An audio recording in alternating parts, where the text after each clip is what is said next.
5 وقت کی نماز جو ہمیں دن میں بار بار رجعت دیتی ہے پروردگار عالم کی طرف، اور ایک دن میں ہم 5 مرتبہ اپنی یادداشت کو تازہ کرتے ہیں اللہ کے نام کے ساتھ اور رجوع کرتے ہیں پروردگار عالم کی طرف اور اپنی بندگی کا اقرار پریکٹیکلی اس کے حضور ثابت کرتے ہیں، اور نماز کا اس سے بڑا کوئی مقصد نہیں ہے۔ اور دوسری بات کہ سال میں چند دن جو ہم کھانے پینے سے بچتے ہیں، روزہ رکھتے ہیں،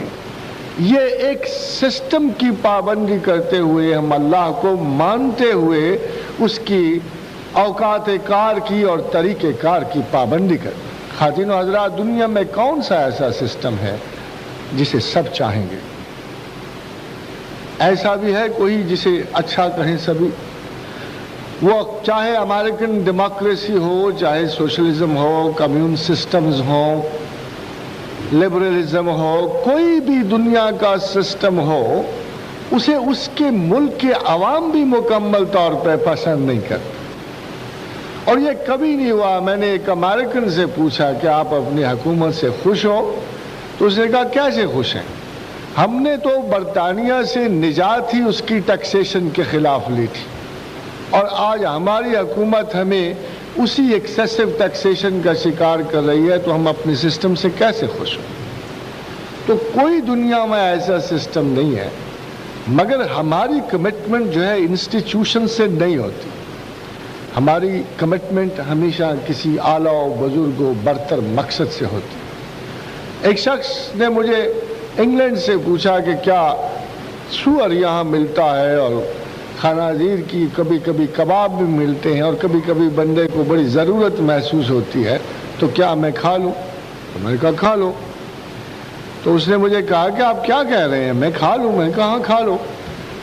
تو میں نے کہا تم کہتے ہو نا بڑی مجبوری ہے تو کھا لو۔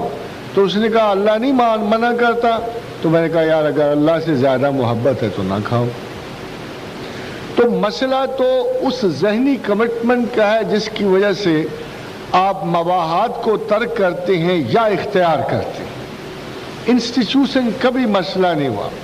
یہ غلط ہوگا کہ آپ نماز کے فوائد اس لیے گنائیں کہ اس سے اٹھنا بیٹھنا لازم ہو جاتا ہے، یا اس میں کچھ ضرور ہوں گے، کچھ فوائد فزیکل فوائد بھی ہوں گے، کچھ عادات کی ترتیب بھی ہوگی، اور کچھ ایسے مقاصد بھی ہوں گے جس سے اپنے آپ کو خدا کے راستے میں ایک ترتیب یافتہ انسان پاتے ہیں، مگر اصل مقصد یہ نہیں ہوتا۔ اصل مقصد کسی بھی مذہب کا یہ نہیں ہوتا کہ آپ اس کے انسٹیٹیوشنز کو کس شدت سے اختیار کرتے ہیں اور کس شدت سے ترک کرتے ہیں۔ مقصد خدا کی چاہت، محبت، اس کی قربت، اس کی ہمسائیگی، اور دل میں ایک خلش ملاقات کا پالنا، اور اس دوری اور مسافت کو قریب تر کرنا، اور وہ اس کو اپنے دل کی دھڑکن بنانا اور اس کو اپنے رگوں کا خون بنانا ہوتا ہے۔ جب اللہ سے ایسا انس قائم ہو جائے تو خود شناسی قریب تر آ جاتی۔ خواتین و حضرات، سائنٹسٹ میں اور صوفی میں ایک بہت بڑا فرق ہوتا ہے۔ سائنٹسٹ کے ذاتی تعلقات اور توجہات اس کے نتائج پہ اثر انداز نہیں ہوتے۔ وہ بیمار ہو یا صحت مند ہو، غصے میں ہو، اریٹیٹڈ ہو، بیگم صاحبہ سے لڑ کے آیا ہو یا خوش ہو کے آیا ہو، 2 + 2 4 ہی رہیں گے۔ جو کیمیکل ریئیکشن ہونا ہے وہ اپنے نتائج وہی ظاہر کرے گا جو ان کے ریئیکشن کے بارے میں پہلے سے ڈٹرمن، اور سائنسدان کی ذاتی کیفیات اس کے نتائج کو نہیں بدلتی۔ مگر یہ بات صوفی کے بارے میں سچ نہیں ہے۔ یہ ایک ایسی سوفسٹیکیٹڈ سائنس ہے، خدا کی طلب اور تلاش ایسی سوفسٹیکیٹڈ سائنس ہے، اس میں ذرا سی بھی اگر آپ کی ذات کی آلائش ہو جائے، ذرا سے بھی آپ کا ذاتی تعلق اس میں شامل ہو جائے تو نتائج غلط ہو جاتے ہیں۔ ایک ذرا سے تکبر کی آمیزش آپ کو خدا سے بہت دور لے جاتی ہے۔ ایک ذرا سے تلذذ کی آمیزش آپ کو خدا سے دور لے جاتی ہے۔ آپ چاہے کتنے محبت کرنے والے ہوں،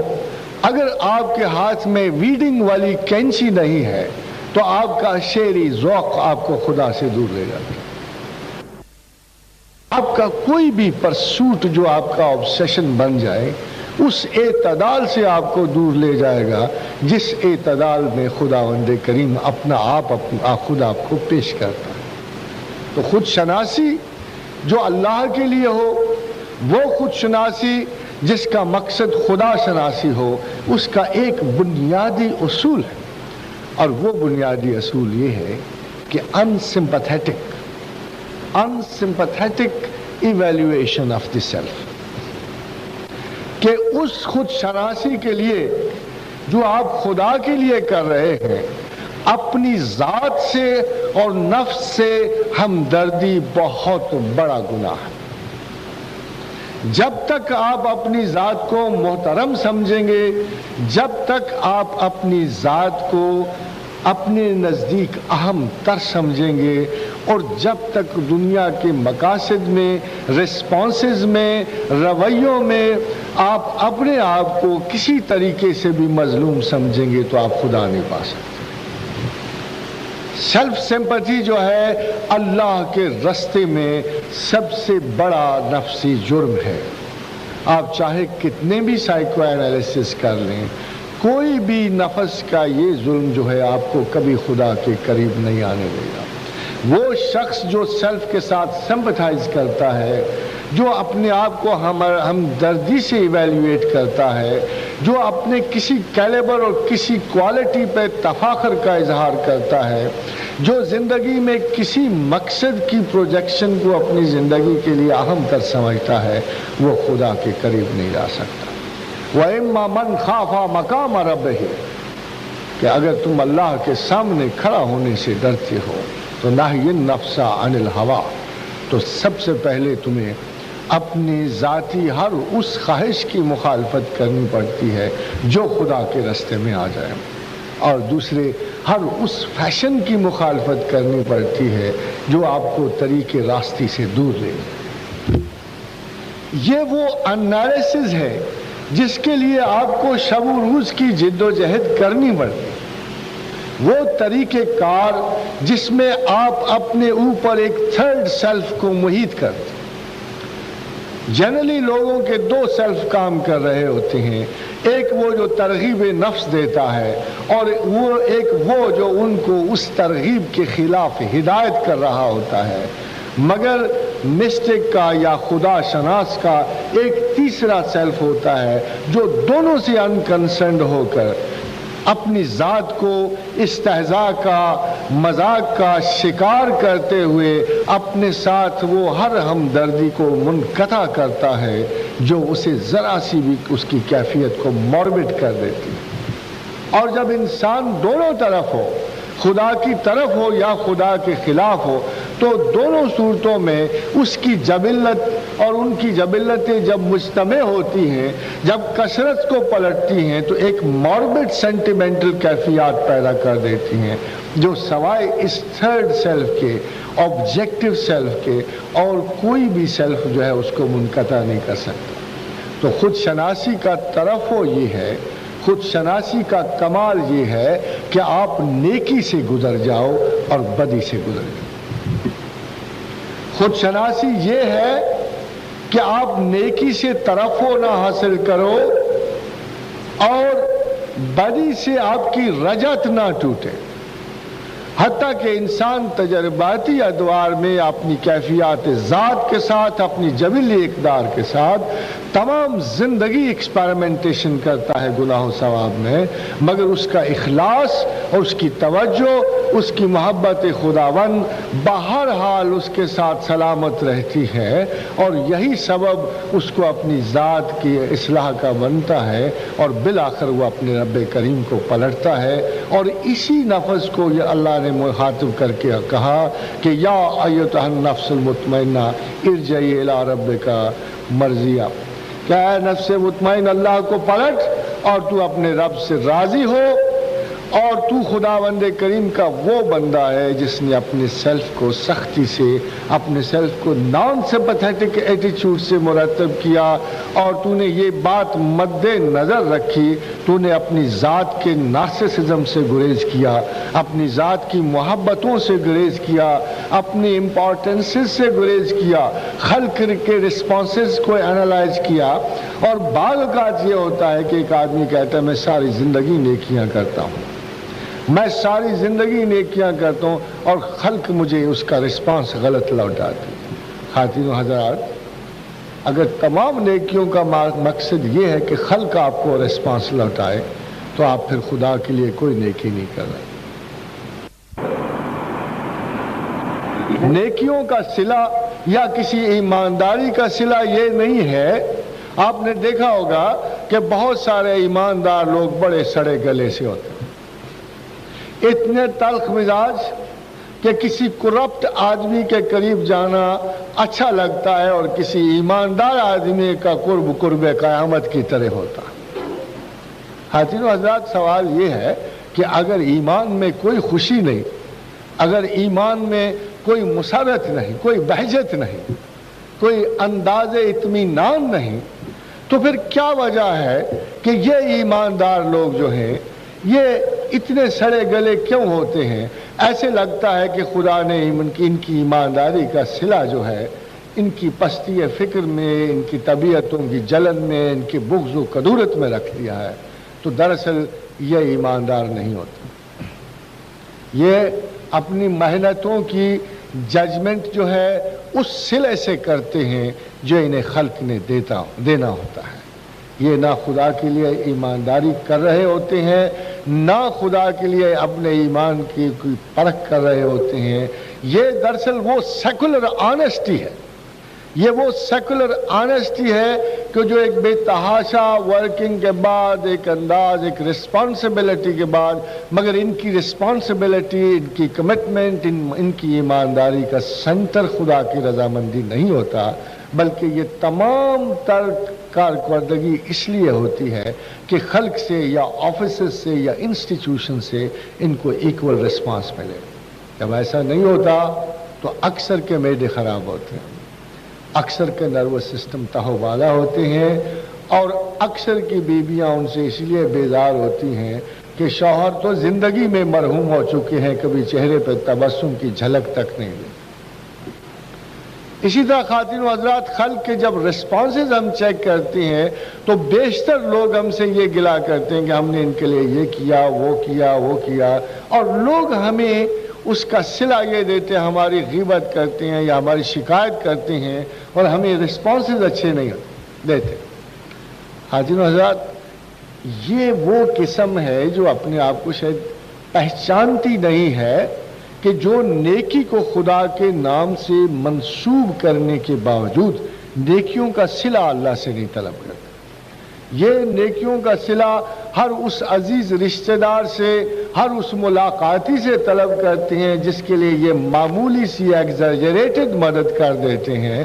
اور وہ سمجھتے ہیں کہ اس کے عوض میں ان لوگوں کو ان کی بے تحاشا محبت رکھنی چاہیے، انس رکھنا چاہیے، عزت کرنی چاہیے، اور خدا نخواستہ اگر ان رستے میں گزرتے ہوئے اگر یہ لوگ جو ہیں اس کی طرف توجہ نہیں دیں گے تو ان کا سینہ گلا سے معمور ہوگا، اور ہزاروں شکایتیں جو ہیں ان کو بے چین و بے قرار رکھیں گی۔ چہ جائے کہ پروردگار عالم کا یہ قول مبارک ہے کہ جب ایک اچھا حرف صدقہ ہے، ایک کھجور صدقہ ہے، ایک اچھی بات صدقہ ہے، رستہ دکھا دینا صدقہ ہے، کسی سے حسن کلام صدقہ ہے، کسی کی ذرا سی تسکین کر دینا صدقہ ہے، کسی کے دل کا خیال رکھنا صدقہ ہے، کسی کے حق میں دور سے دعا کر دینا صدقہ ہے، کسی کی غیبت میں کسی کے لیے اچھے فکرے بول دینا صدقہ ہے۔ اور صدقات کی اتنی وسیع تر فیلڈ میں اللہ صرف ایک ہدایت کرتا ہے کہ یا ایھا الذین آمنوا لا تبطلوا صدقاتکم بالمن والعذاب، کہ اے اہل ایمان، صدقات کو ضائع نہ کرنا ایذا دے کر اور جتا کے۔ ہمیں